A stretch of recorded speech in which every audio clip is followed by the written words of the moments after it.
And almost good afternoon. First of all, I want to ask a question of all of you. How many of you do not know what the Extension Service is? And it's okay if you don't. Okay, because there are always people that don't. The Extension Service has been around for about 100 years or close to it. And it's one of those things, just like many other organizations. We try to get the word out, but not everybody hears about us. How we're different from the University of Montana is MSU is a land-grant institution. And so Congress in 1862, I think it was, gave land to the states to develop a university for the people. And so it started out being agriculture, timber industry, more technical kinds of things. And in the old days, my job would have been called homemakers, okay? So they helped people in rural areas learn about good nutrition, child care, things like that. So at MSU in Bozeman, there are specialists like myself who have terminal degrees in different areas. And then we get the information out through the counties, through extension agents. And so there's an extension agent in almost all of our 56 counties. I think there's one or two that share an agent. And then we also have agents on 5 of the 7 reservations. So what I do is research and programming, and then in the old days, we would train the extension agents who would go out and do the programming.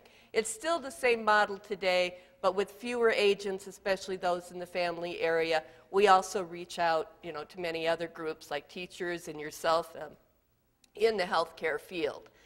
If you've heard of 4-H, that's the youth program with Extension.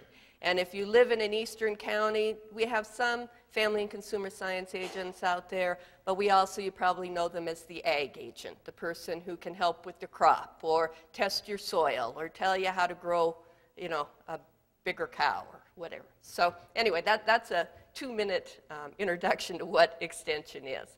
So I'm very pleased to be here and to be talking to another audience that's related more to health, because in our area of family and consumer sciences, we're seeing more and more linkages to health and the health-related field, so this is a great opportunity. I want to also let you know that as I go through this, please raise your hand and ask questions throughout. Don't need to hold questions to the end.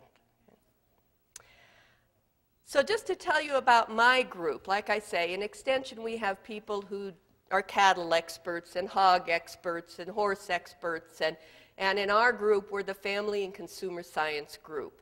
And my area is family and human development. So I cover birth to death, and I say every family interaction in between. I don't know if you can call that a specialist, but that's my area. I cover the human aspect of things.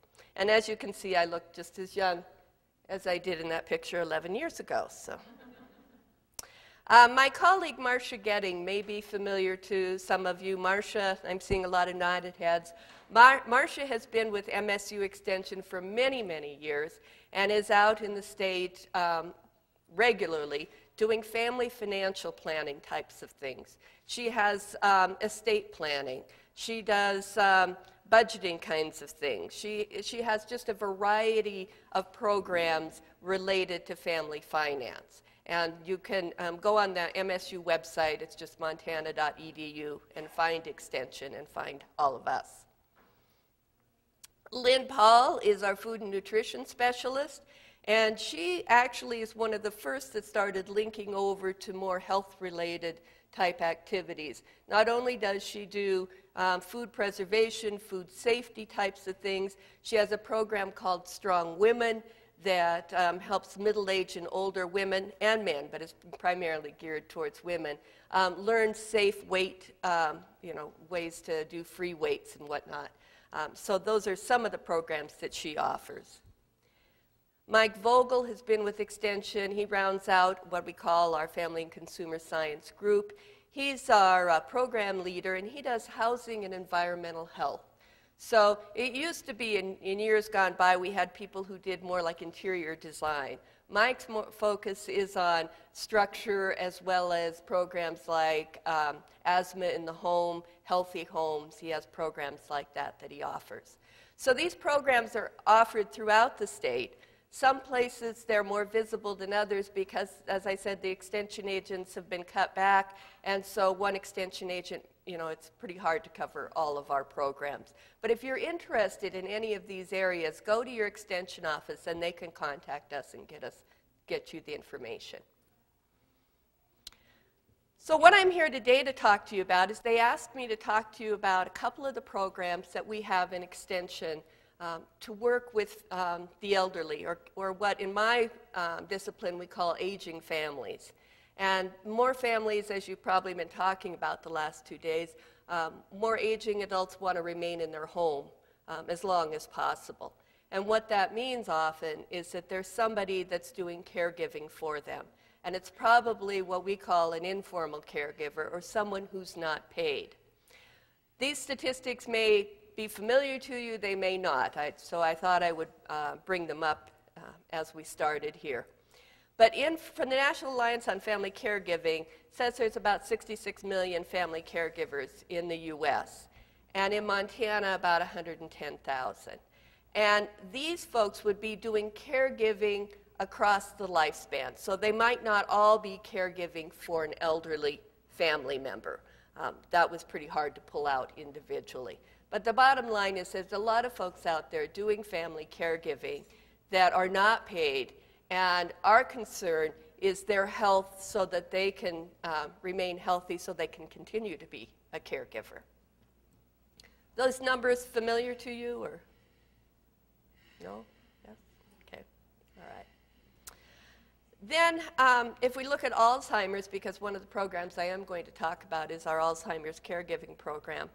Alzheimer's and dementia, 1 in 8 older Americans have Alzheimer's, and there's about 15 million unpaid caregivers for Alzheimer's patients. Now this is according to the Alzheimer's Association.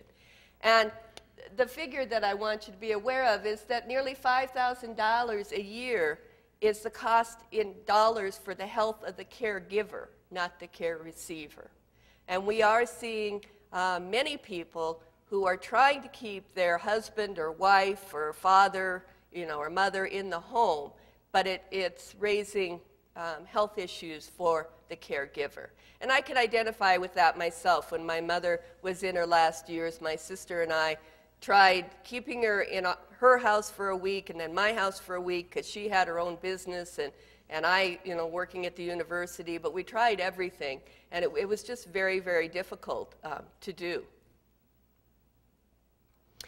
We also know that Montana's got an aging population, and this is how Extension got into this, is we as Extension specialists and the agents around the state, they do surveys and they see what are the issues for families that need to be addressed, and what are things that Extension might become involved in.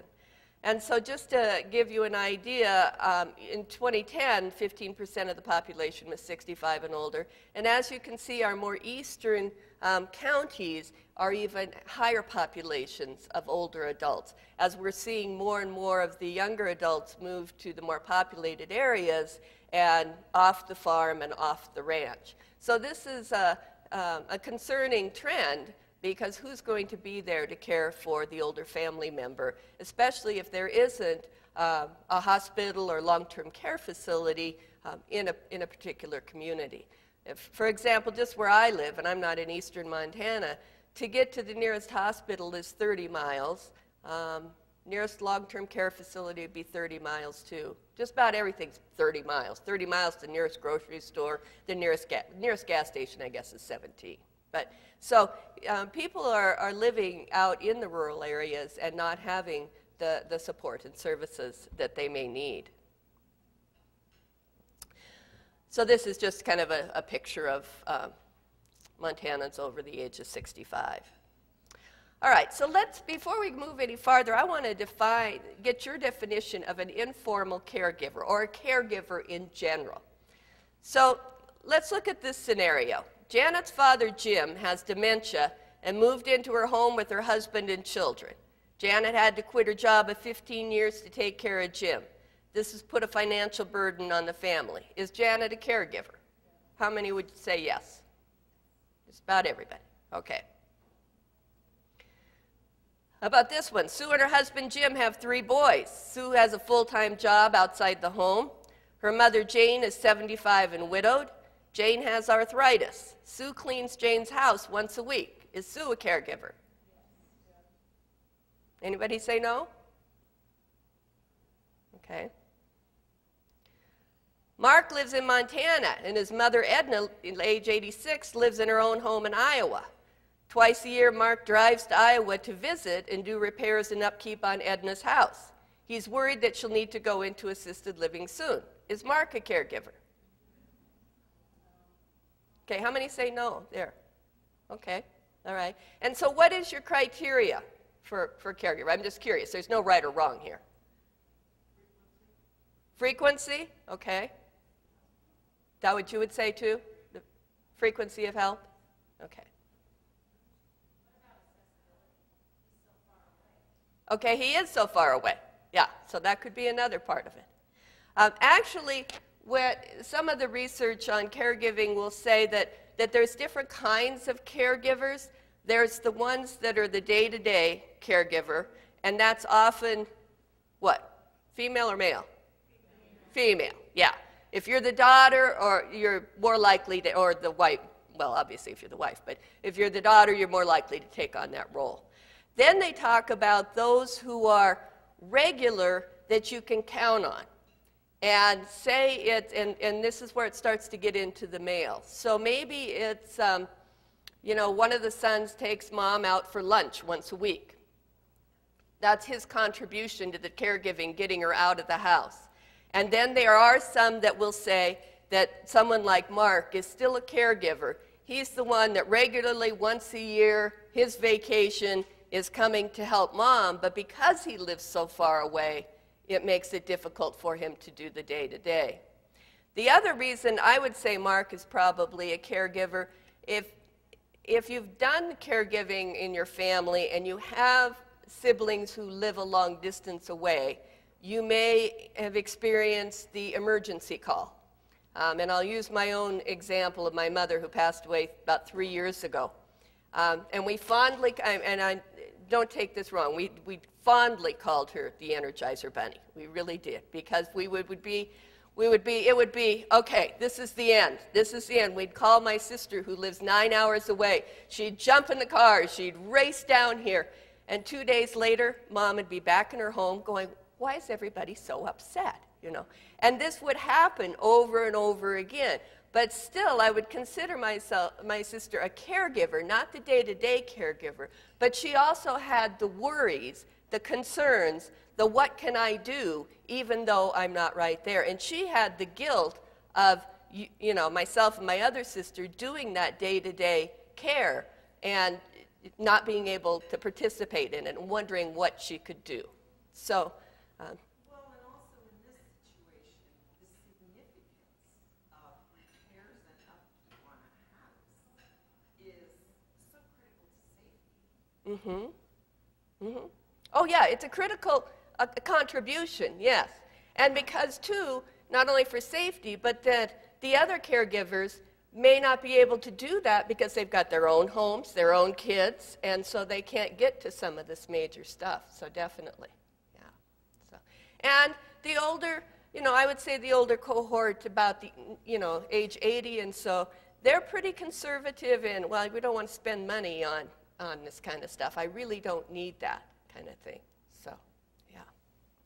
So I guess, you know, whether or not you consider Mark a caregiver is you know, up to you. But I just want to point out that some of these long-distance caregivers, especially in the programs that we've worked with, we do see where they have the stress, they want to contribute, they're trying to contribute how they can, but they still have the issue of how can I help my loved one.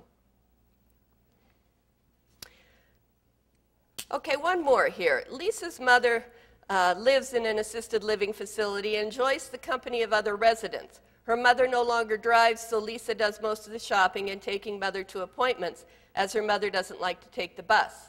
Is that a caregiver? Yeah, I would say so. Again, well, you probably all know taking the car keys away is a tough thing.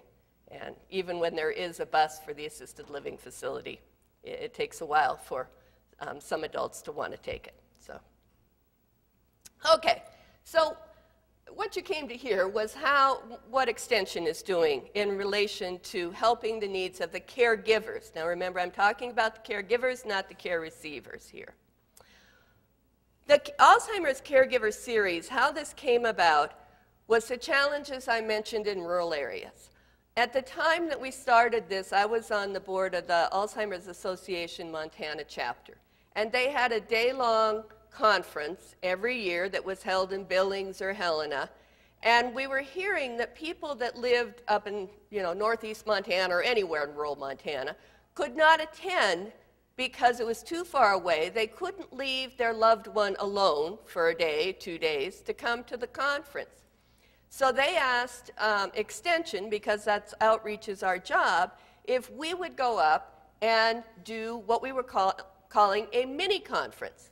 So the idea was myself and my colleagues that I introduced at the beginning of this were going to go up to Glasgow and do a day-long mini conference on issues related to caregiving with Alzheimer's.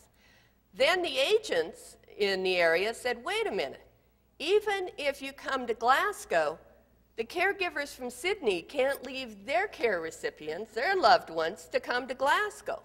And so they came up with a great idea and said, why don't you do a tour? So I called it our 6-city tour, the first one. So 1 week, I would go up and do 6 communities and do my presentation. And another week, Mike Vogel, Marcia, and Lynn.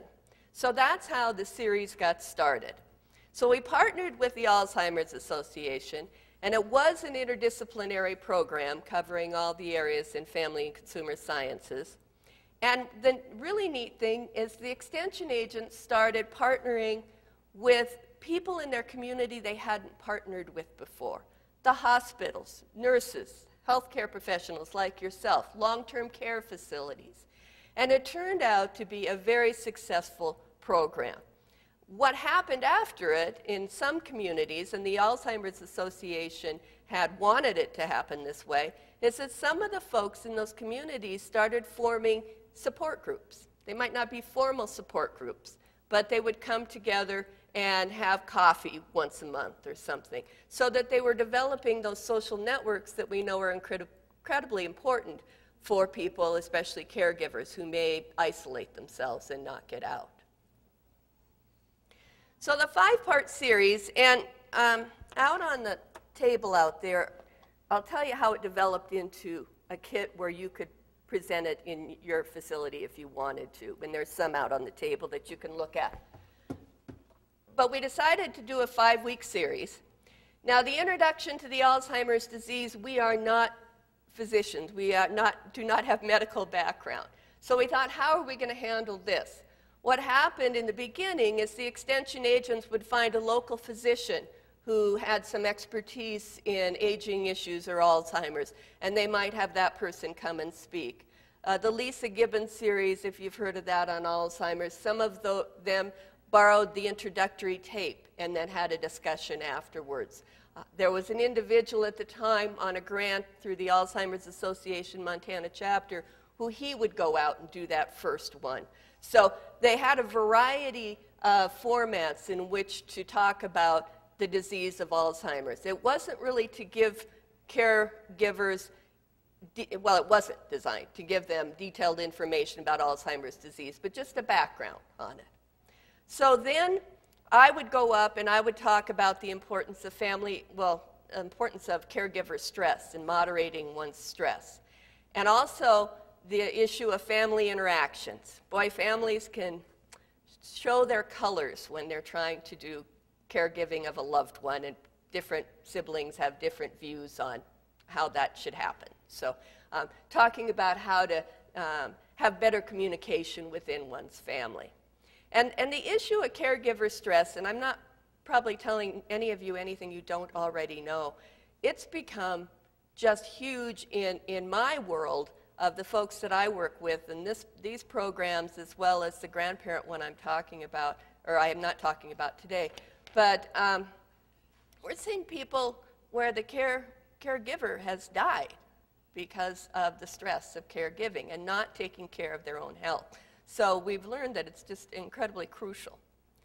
So then Lynn Paul would go out, and she had ideas for nutrition for the caregiver, but also talking about the care recipient and some of the changes that can occur in taste and whatnot as someone has dementia and gets farther along with dementia.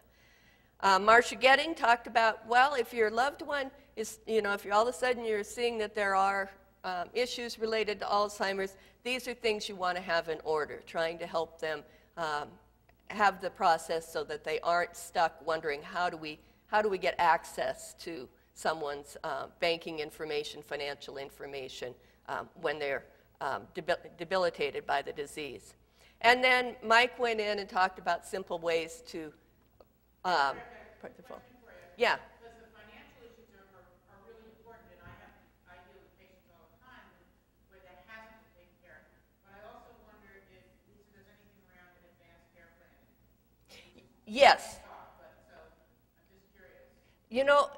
Originally when we started this, we didn't have much on that, but Marcia now has, you're talking about Pulse, aren't you, after this? I'm talking about Pulse and the whole issue. Right, because Marcia Getting now has, we call them Monk Guides. They're fact sheets that you can download from MSU Extension. She has a new one that came out at the end of last year on Pulse. I have one that just came out on talking to your loved ones about advanced directives and Pulse. So, yes, and that we would want to add to this. At that time, she was talking primarily about power of attorney, getting the estate in order, and I use estate loosely, but getting things in order. But that's a really good point, and yeah. So there are some new ones out on that. So. And then Mike would talk about what you could do to keep the loved one in the home by doing some simple things to Alzheimer's proof the home. So this was the 5-part series, and it was incredible. It really was, it was heartwarming to go up in these small communities and have people say, thank you, no one ever brings us this information and we can't get a way to get it. And we had even one woman who, I don't think there was only one, but one I can think of, who she thought she was at the beginning stages of Alzheimer's, and she came with one of her family members. So just a variety of folks who came.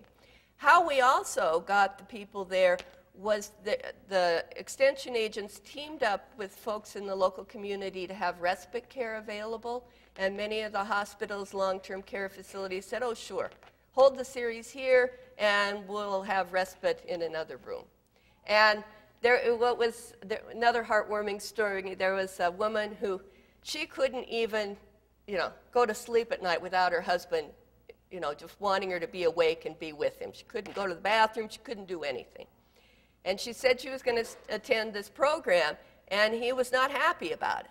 And so the first session, second session, really having a hard time with him because he just, we don't know I don't know if it was dementia or Alzheimer's, but he just did not want her to be away from him. And finally, about the 4th session, he goes, that's okay, you go do your thing. And so it was just neat to see how she finally was able to just get away for an hour and a half and take care of herself. And hopefully she's still doing something along that line to do that. Okay, the evaluation of this program. In Extension, we do evaluations to see whether or not we're having an impact. And we did a 4-part. We had people evaluate each session. We had people evaluate the series at the end. Then we randomly called some people a few months later, and a few months later after that we called some others. But basically, we found that they did have increased knowledge in the 4 areas that we talked about, stress and financial planning, those things. We also found that many of them at least were planning to make some changes. Now, whether they followed through is a little hard for us to, follow up on. But they would talk about looking into wills and power of attorneys, being able to ask other people for help, because that's something the informal caregiver often, people will say, let me know if you need any help. But when you're not specific and you're the caregiver, it's like, well, I don't know if I can really impose on them. And so teaching them how to be specific. I could use help with grocery shopping once a week. I could use help by having somebody come in and sit with Harold for 1 hour, those types of things. And adjusting for meals and nutritional intake. So we did find that they made changes. If you're interested in the evaluation, it's published in this Journal of Extension, and you can read the entire article on it. But we were pretty pleased with it. I didn't think it would go as far as it did. And what we found was that we won several national awards for it. And that's how we were able to develop the toolkit, the boxed kit. The National Alliance for Caregivers Award from MetLife, the Gene Priester Award, these other awards are extension-type awards. But we were really pleased that there were people across the nation who were interested in having something that they could take out to the rural areas and teach without having, a solid background in certain fields. And extension agents are a great example of needing to be able to teach everything, having to teach things that are only research-based, and being able to be flexible. And so this, we were able to put this together so folks can teach it. In the kit, it's got the lesson plans, the PowerPoint, all the handouts that you need. Other handouts, we have some in print, otherwise you can just print them off yourself. And the handouts are, again, the Mont Guides are the Montana State University Extension fact sheets. And if you're not familiar with them, we have them on everything from taking care of your stress to pruning your apple tree and taking care of your septic tank. So the fact sheets are all on the MSU Extension website. So if you wanted to implement this in your program, in your facility or your community, you need the toolkit, which many of the extension offices have a copy of it, or you can get one from us. And the only costs that are involved, it was very low cost for us. There was some advertisement, might have some photocopying of handouts, room rental and refreshments, but if you're in a long-term care facility or a hospital, you probably have the room right there. You might have some costs for advertising, but again, partner with your extension office. The extension agent may or may not be one who is familiar with this program and may come do it for you. And you might need respite care. That's just suggested. But these things are not that expensive to put together. And it will do wonders for your caregivers, because just being able to come together and share and talk about the challenges that they have. So. Are there any questions on this one? Yeah.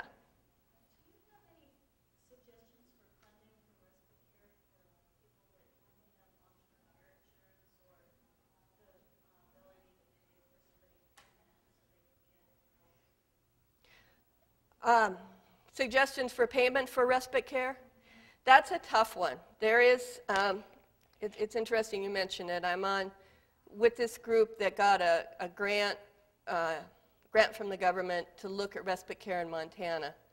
And they're trying to find out what's out there, who has access to it and who doesn't.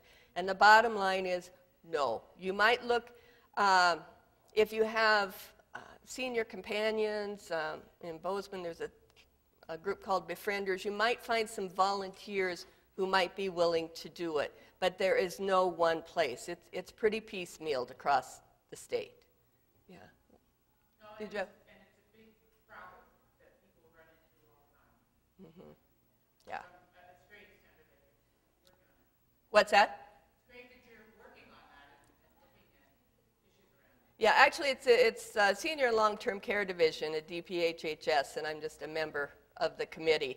And Sylvia Danforth down in Deep in Miles City, their organization has the contract to do it. They're looking at a survey right now to find out what's out there. So if you contact Deep in Miles City, and I'm sorry I don't have their phone number off the top of my head, they would love to hear from people because they need to know what's out there and what isn't out there. The other problem with respite care is a lot of people don't want to use it or don't think their loved one will handle it or will use it. And that's a tough one, especially if it's someone with dementia or Alzheimer's. You know, there can be some stressful situations there. Yeah. Do the local extension offices advertise this or present it so that the counties know that it's available in the county or through the extension office? When we started this, and I said we did it up in Glasgow, after that we did it in southeast Montana. We did a tour, northwest and southwest. Since then, we have the toolkit, and we've told agents, you know, if they're going to, they can offer it themselves, rather than those of us from Bozeman coming out to make it even less expensive. Unless somebody is actively doing it, they probably don't advertise on a regular basis. You might have to go ask them. What county are you from? Carbon County. Carbon County does not have a family and consumer science agent, but there's the agent from Stillwater. You know, you might talk to her. Yeah, there is an extension office, but like I said, if it's an ag agent up there, they may or may not be willing to, you know, to do it because they've got some. Quite often that there's ag agents and not others. Oh, that you're absolutely right. There's a lot fewer of the agents in the area of family and human. People don't even connect this type of thing to the county extension office. So I would, you know, you could ask your agent in Joliet and ask him if he, you know, would contact maybe the agent in Stillwater, where we do have a family and consumer science agent who maybe could do a cross-county type of thing. I think it comes down to the agents advertising, and some have and some haven't, and then people asking. So, Karen, When can you do these trainings, these workshops? I knew you were going to ask me that. Well, the reason I'm asking is because whether it's time to do something like that again. I think it would be. I'm guessing it was about, well, let's see. Must have been 2007 that we did these. 2007. Yeah. So. Communities how to do it Again, yeah. That's a good suggestion. Yeah. And we rely on the agents. Pardon? Okay. We rely on the agents to come to us and say, too, what's needed. So if you call your agents and say, hey, I heard about this, can you do it? Then they're likely to call us, too. So, okay. But yes, it has been a few years since we've done that one. So. All right, and if you want more information on the toolkit, we didn't realize this till we got the URL that it looks like it says Alzheimer's Toolkit, but it's toolkit. Anyway, one of those things. So, and as I said, there's some flyers out there too if you're interested. All right, I want to turn our time now to talking about Powerful Tools for Caregivers, which is another program for caregivers that is continuing to grow and be available. In fact, I spend a fair amount of time with this program. This began out of Legacy Caregiver Services out of Portland, Oregon. And an extension specialist who was a gerontologist, Vicki Schmall, actually wrote the first caregiver handbook. And then Legacy took it over, and they are now their own independent nonprofit. But it's a great program. It's offered in various places around the U.S., and it's designed for the unpaid caregiver to learn better self-care. And why it's called Powerful Tools is that throughout the program there are different tools or ideas that people can use to help have better self-care.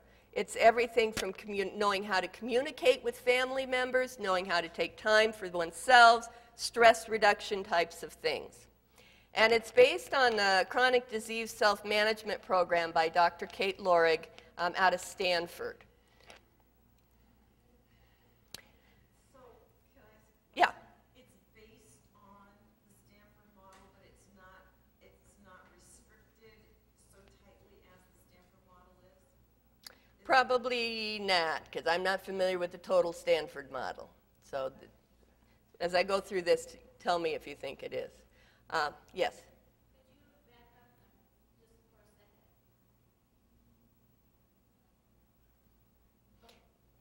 Okay. And in Montana, if you want a class somewhere in the state, if you go on the MSU website and go to Extension, you can Google Powerful Tools, and you'll get to my site, which lists all the certified class leaders in the state, and also where active programs are being held. Okay, so this one is still active. The class is 6 weeks, and they started out with 6 2.5-hour sessions. They've now have another version that's a 90-minute session. And the people that teach it say it's pretty fast in the 90-minute, but trying to keep people for 2.5 hours when you're a caregiver with respite problems is a little bit difficult. So most of the classes around the state are going to be the 90-minute version. The 90-minute version, the difference is the participants don't get a chance to try out the tools. Like if there's a role play or something along that line, they don't get a chance to try it out in class. Right? So the sessions are taking care of yourself, so just the importance of self-care, identifying and reducing personal stress. And I was teaching a class for grandparents raising grandchildren, and I was surprised at the number of people there that came up to me afterwards and said, "What if you don't know how to identify your own stress?" And I said, well, it's probably a good reason we had this little session on what does stress feel like. And it surprised me, but I guess it shouldn't, that people are so stressed when they're, caregiving, they might not even recognize that what they're doing or what's happening to their bodies is stress. So that's one session. How to communicate feelings and concerns, this whole idea of how do I tell my other family members that I have concern about this or that I'm feeling overwhelmed. So just good family communication. There's a session on communicating when things are challenging, when you have a family member who is not seeing the situation as you are. Then there's a session on learning from our emotions, where it's the most profound part of that is guilt versus regret. Caregivers often say, I feel guilty because I didn't do this when, my loved one was alive, or didn't do this when they were at home. And so we talk about, is it guilt or is it regret? If it's guilt, it's something you did that was wrong, and you want to right a wrong. Where regret is something you wish it would have been a little different, but that's just not the way it was. Okay. So does this sound like the Lord?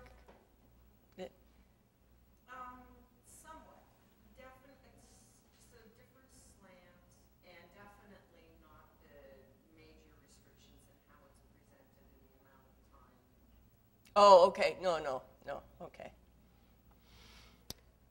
Then there's one on mastering caregiving and then decision-making in the end. And they're not trying to say, put your loved one in an assisted living or a nursing home or not. It's just, how can you make a decision that's best for you and your family and your loved one? So those are the classes, just in a nutshell, the titles. So let me give you a sample of a tool, and this is actually my favorite one that they do throughout the 6 weeks. How many of you have done action plans? Anybody? A few of you? Okay. They're probably one of the most powerful because people are held accountable. You have to verbally say in the class something you want to do. Now, this is for yourself as a caregiver, right? It can't be, I want to do the laundry because I need to do the laundry. It's got to be something you want to do. Then, how often are you going to do it in the next week? Well, maybe it's that I want to take a walk. I haven't taken a walk. So I'm going to take a walk. I'm going to do it 3 times next week.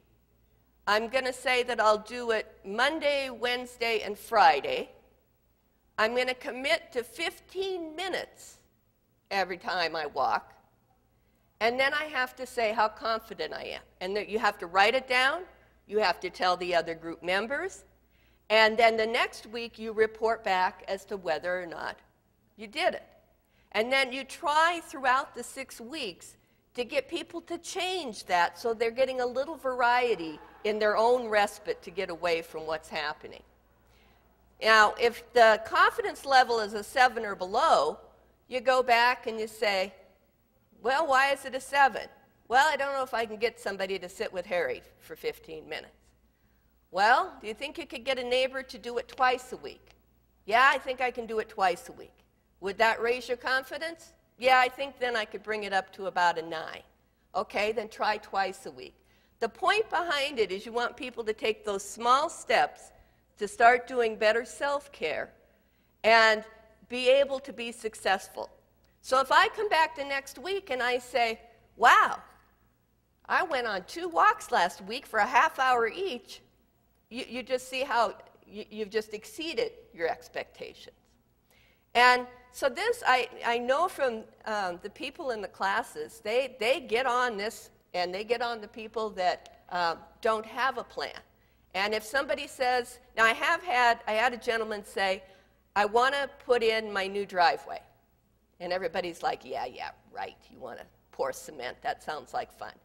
And at the same time, we had to back up because I can identify doing home improvements. I love doing home improvements. So if I had time to do them, that would be relaxing for me.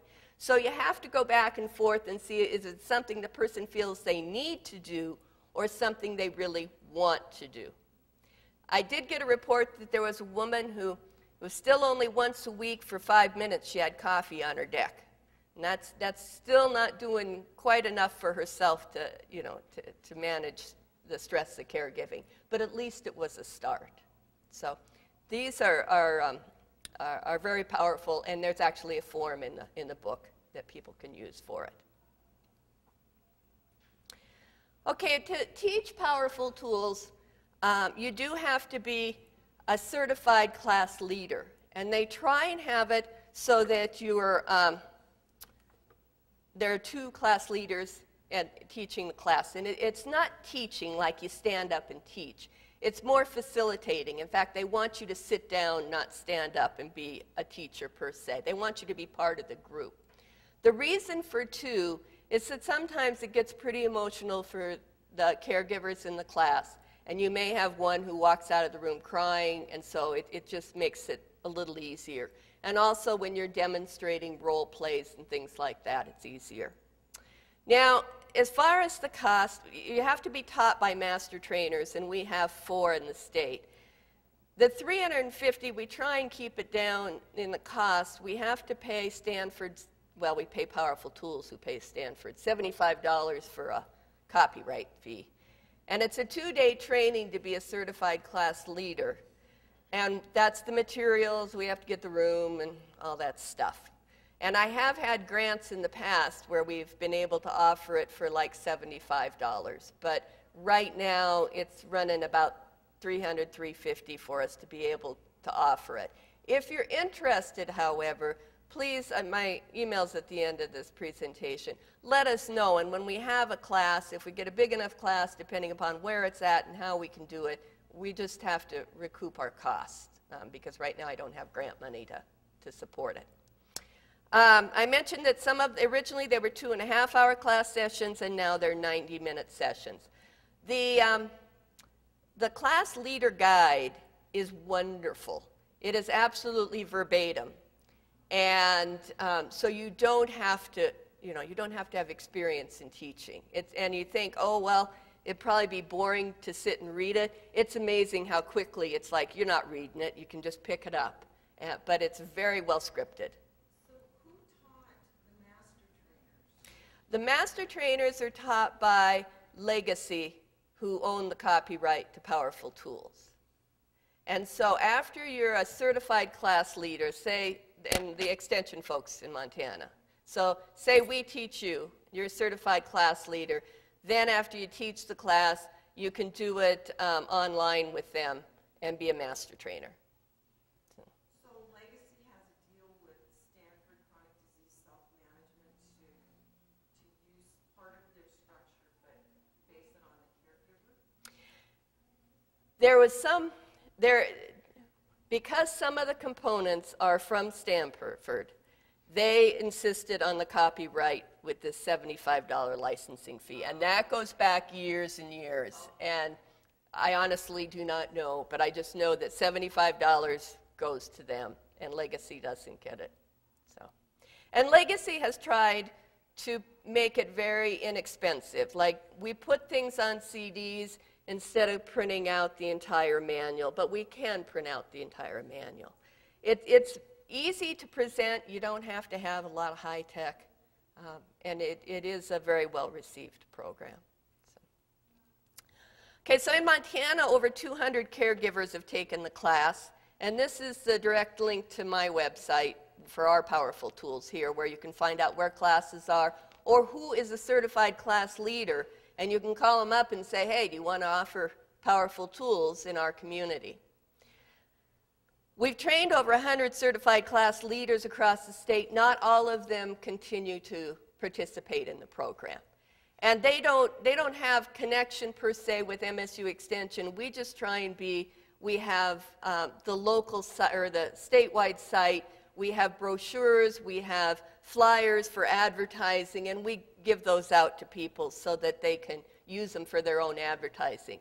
The brochures we have so you can put your own local agency, there's big white space, so you can localize it, but then you're not creating your own powerful tools.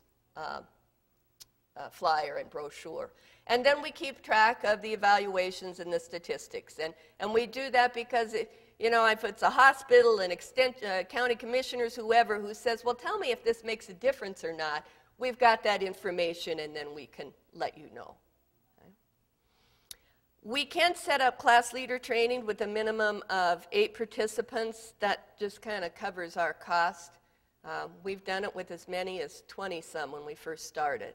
And we can do them anywhere. I mean, we don't have to just do them in Bozeman.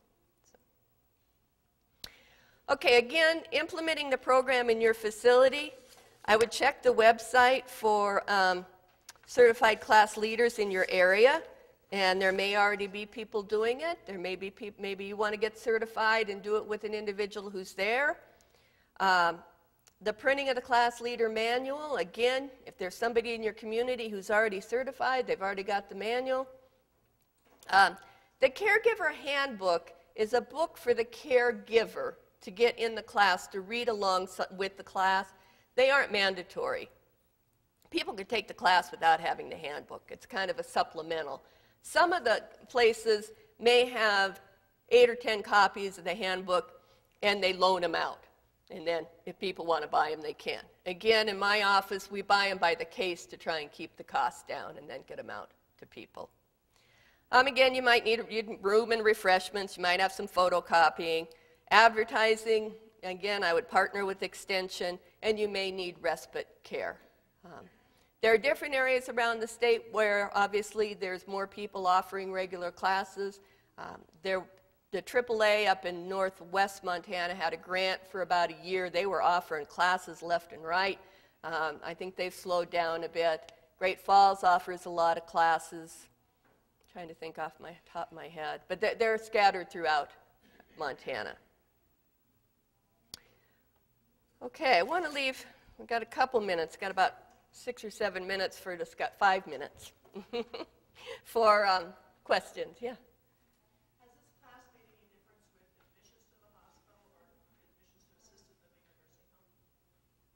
I can't. That information I do not have. That would be a really good long-term question to follow up with.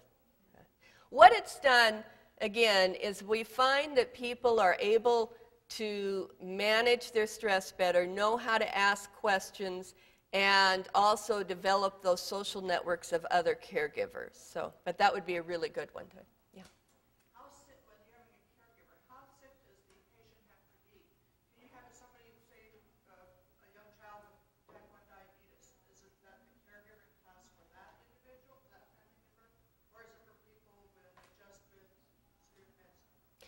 Okay, good question. This program was designed for caregivers who were caring for an elderly loved one.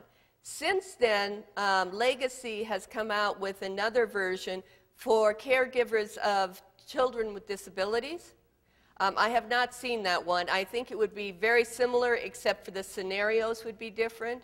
So I tell people who are teaching it, it's up to you. If you have a class and everybody else is an older care recipient and you've got one person who has a young child with type 1 diabetes and that person's getting something out of the class, by all means incorporate them into the class. But the scenarios and descriptions and whatnot typically are, they are aimed at older families. So I would like to see one for grandparents raising grandchildren, because we're seeing the same healthcare issues with them.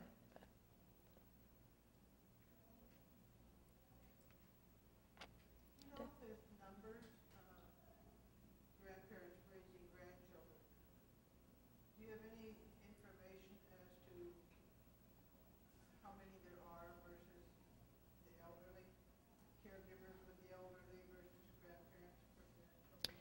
I can tell you that according to the American Community Survey, there's about 6,600 grandparents raising grandchildren in Montana. And those are just grandparents. There's also aunts and uncles, but that's just grandparents, and that's just solely caring. They have the primary responsibility for the child. There's about 11,000, nearly 12,000, who the grandparent lives in the home with the parent and the grandchild. But no, it's becoming a larger and larger issue. And again, I'm seeing grandparents raising grandchildren. We had a woman who passed away. She was raising her grandchildren, caregiving for her husband, and caregiving for her parents. And I just can't even imagine trying to take all that on. But it's not uncommon to have them caregiving for someone else. So, and it's happening all income levels, all ethnic groups. It's not just one group. So, yeah.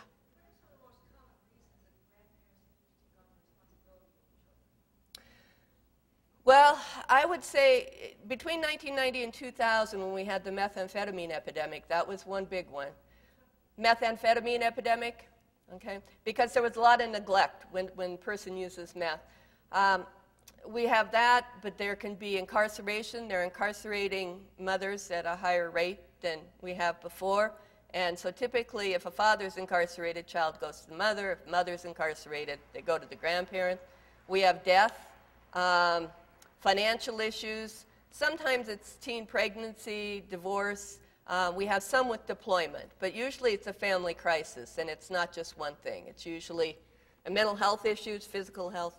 So, and now the state, most of these, I'm getting off subject here, most of these grandparents are doing it informally, just like the informal other caregivers. They're not doing it through the state. But now, if the state removes a child for neglect or abuse, they have to look to a family member first. So, yeah. So if you're seeing older adults that are caring for grandkids, that's another place to start looking at issues of managing stress. So. Any other questions? Well, I thank you, and please contact us at and please contact me related to any family issue if there's something that maybe I can help with or have resources for or can direct you to resources, and if I can't, I'll let you know. So enjoy the rest of your conference.